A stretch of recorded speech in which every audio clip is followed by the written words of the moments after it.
Hello, this is video number 2 from Cambridgeshire Computing, and I'm just going to jot down a few thoughts I've been having on Vodafone Gigafast. If you look on the website, you'll see there are a couple of articles on there already about the installation process and first few weeks of having a fibre optical connection to the home, and we wrote one about 4 weeks ago detailing what it's like having lived with it for a couple of months. A few of the reasons that I don't think I actually covered in those reviews is one of the reasons why it's still an option that you should seriously consider, and frankly I would recommend it if it's available in your area. In Peterborough, I'm just talking to people in and around Peterborough just now, because this is where we're based and this is what we're talking about.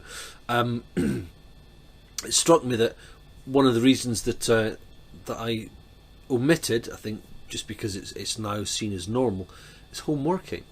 That generally, if you are a consumer of data in that you're streaming videos, and so it's like Netflix or YouTube. I mean, video tends to be the biggest, sort of largest chunk of traffic nowadays. Anyway, if you're just consuming that, then I wouldn't bother changing internet connection, to be honest, if you're quite happy with the service you've got.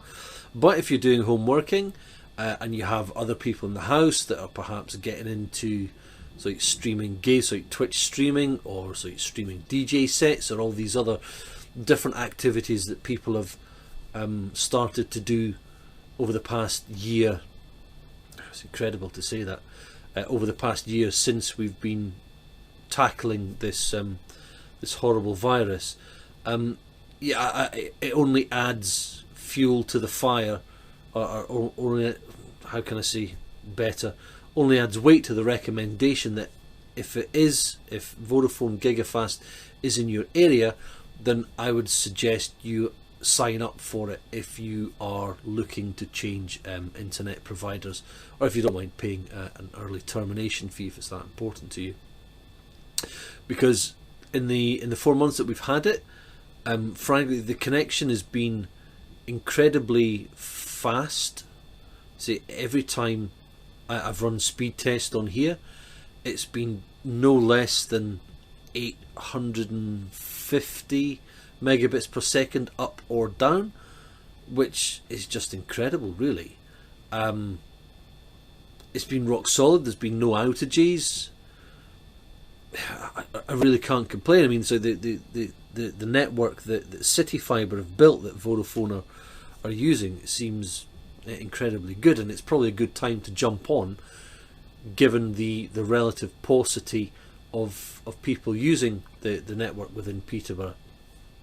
So yeah, just to recap, one of the other reasons that I should have mentioned, it should have been blimmin' obvious because I've been home working, is that if you are doing home working, and if you have people in your house that are now creating content, whether it's videos, let's say streaming, things like that, then I would heartily recommend going to the Vodafone website and sticking in your postcode to see if Gigafast is available in your area.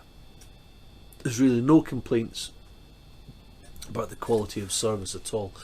My only niggle would be that they've obviously had the marketing wonks look at their packages, and they've really split it into, I think they're getting a bit too complicated, to be honest. Rather than the 4 packages that was available at the start of the year, so 100, 200, 500, 900, they've now added 35 and 63 for some reason to the package range, and they've bumped the prices up as well, which I think is a little bit off. They've been quite clever about it. That what I would normally recommend for a family, or should I say, let's say a family of 3, or 2 adults anyway, or if you're sharing a house with 2 other people, I would really just say go for the 100 meg service at 26 quid a month.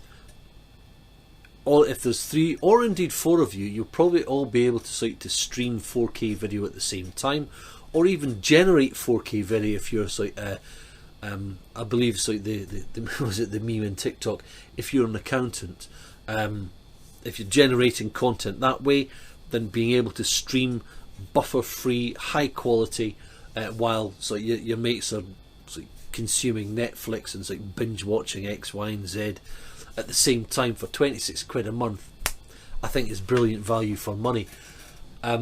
If you think you're going to be running out of space, say if there's 4 or 5 of you, and you know that a lot of you, if you're always going to be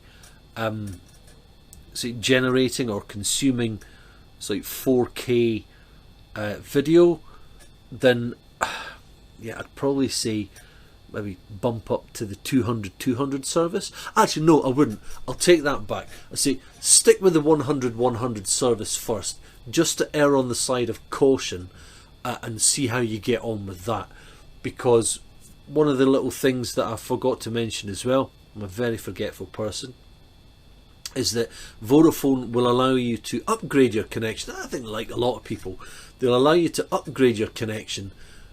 So if you start in low and you think, oh, this is okay, but we're running into issues, let's bump it up to the next level, and you're keeping your outgoing costs to a minimum.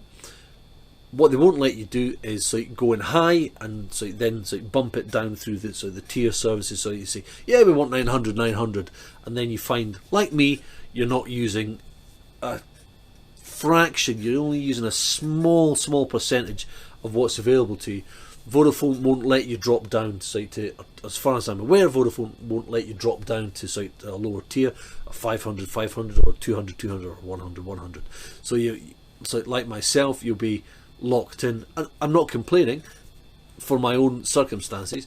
You'd be locked into a tier that you may be paying a little bit too much money on, especially as the price difference between a 100 service and a 200 service, just to clarify, 100 200 means that you have a 100 megabit per second download speed, and you also have a symmetric 100 megabits per second upload speed.